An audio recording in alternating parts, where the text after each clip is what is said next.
Welcome back to Miss Teacher Tube with Janice Leon. On today's episode, we're going to take a really close look at, the world of ants. Now, ants have never really been my favorite. And if you talk to many of your parents, I'm sure they're not crazy about ants either.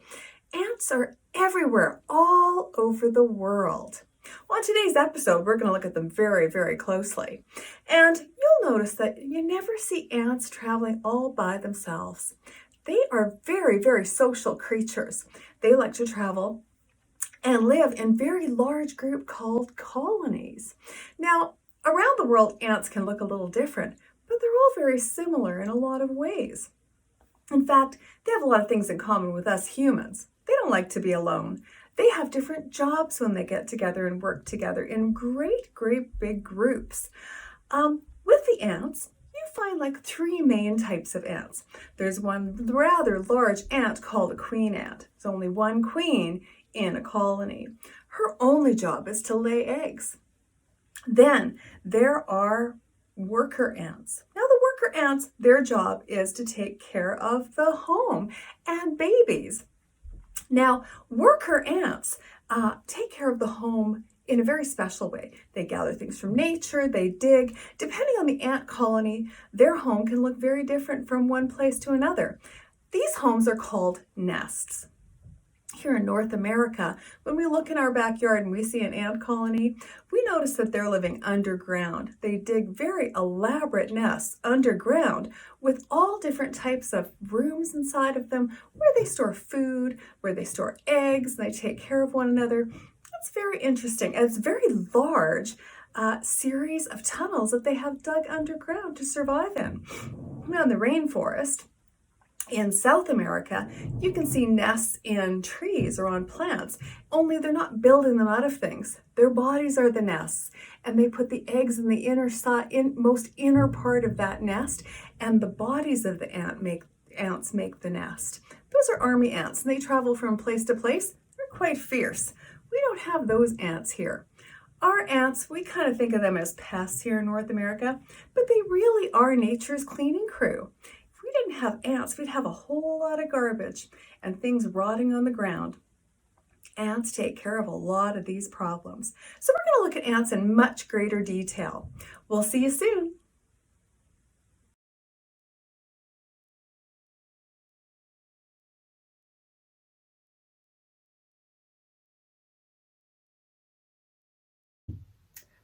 Well, before we go any further, let's review what an insect is.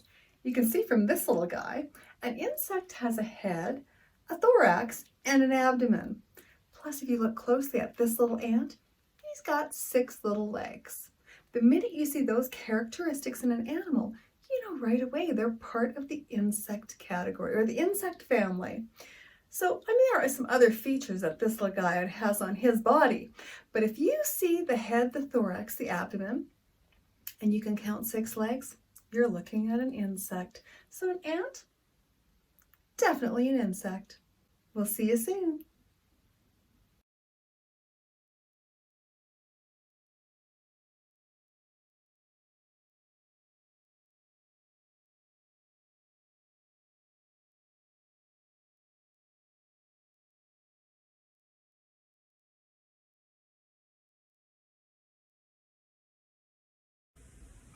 Let's talk a little bit more about ant communication and the jobs that ants have. So I talked about the big ant, the queen ant, and her job is to lay eggs. And then the worker ants, their jobs are to take care of the nest, the babies. Worker ants also get out of the nest. They go looking for food. And worker ants also need the protection of larger ants called patroller ants. Now, patroller ants are very interesting. Patroller ants take care of an area, and even if there's another ant there that's the same type of ant but belongs to a different colony, they can tell. And they attack one another and kill one another.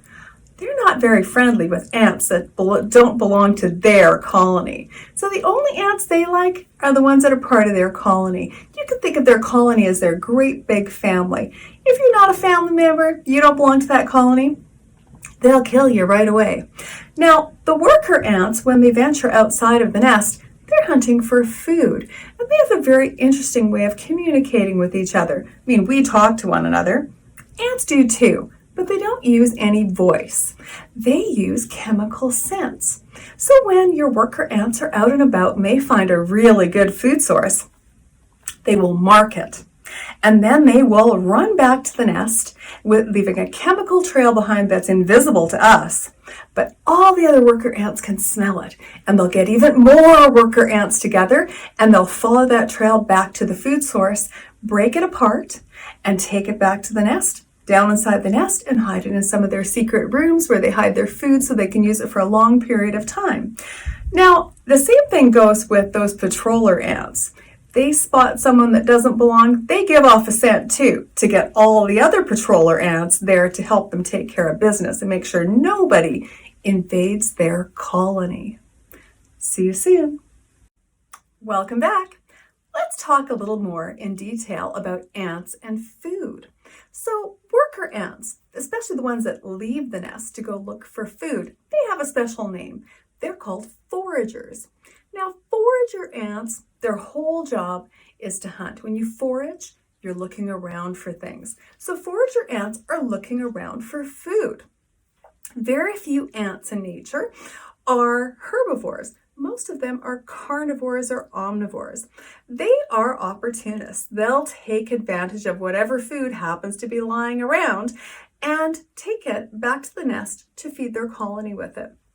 Now, they will also hunt. So if other bugs get into their space, remember, they travel in large groups. They will attack whatever it is, bite it, sting it. They do have a stinger. And then, of course, when that, let's say it's a grasshopper that gets into their space that they attack, when it dies, they'll bite it with their mandibles, and their mandibles are their jaws.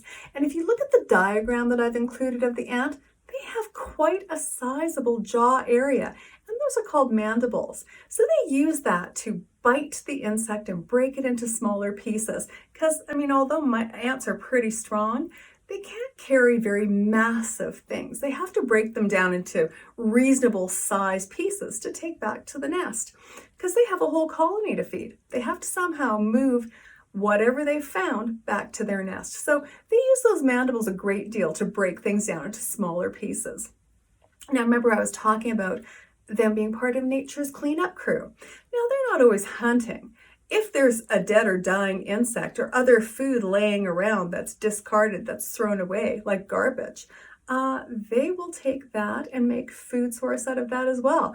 Break it down with their mandibles and take it back to their nest for the colony to eat. Now, what's really interesting is if they need more help taking something back and the group that they've left with is not big enough to manage it, well, one of them will leave a chemical trail and run all the way back to the nest, leaving an invisible chemical trail behind them. So they can literally smell their way back to that food source with extra help to take it apart. So you'll notice if you ever see ants feeding on something, breaking something down in nature, all of a sudden, many more ants show up to take care of things. So, they are nature's cleanup crew. And although I'm not crazy about ants, you gotta have some respect for them. We really do need these little creatures in nature. They're very helpful.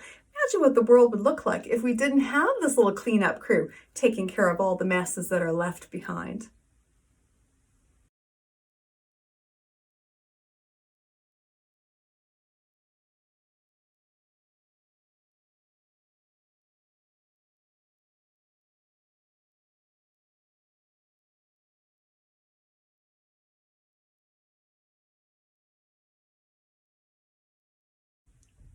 Welcome back.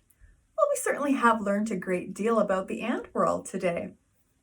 And I gotta have a lot of respect for these little guys in nature. I don't know what we do without them. So the next time you see an ant nest, well, as long as the ants aren't getting into your house, I would study it, especially if you got one out in the backyard somewhere. Have a really close look at it because ants, of course, are everywhere. They're very easy to study. Anyway, that's all for this episode of Miss Teacher Tube. We'll see you soon.